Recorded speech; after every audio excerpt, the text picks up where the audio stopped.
और एक चीज और नारी सशक्तिकरण के बारे में अहाँ की कह चाहे छी?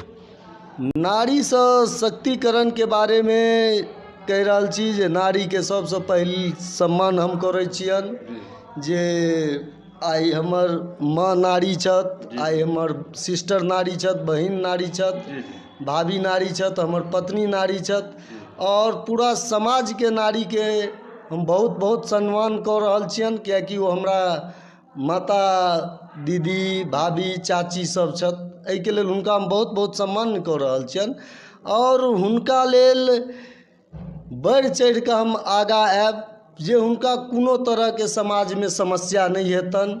हमरा समाज में बहुतो तरह के समस्या भेलैया, गलत तरह के डिसीजनो लेल जाइ छै जे प्रतिनिधि सब लेलकै या दूटा चारिटा।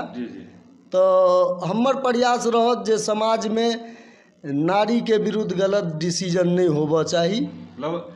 नारी अबला नहीं छे, नारी ककरो से कमजोर नहीं छे। जी जी जी जी। तो हिनका त्रिस्तरीय काम छे, त्रिस्तरीय पंचायत चुनाव छे, तेनाही हिनका त्रिस्तरीय काम छे। शिक्षा, सड़क, नली गली प्लस नारी सशक्तिकरण। तो आओ एही क्रम में अपने सबसे विदा चाहे छी।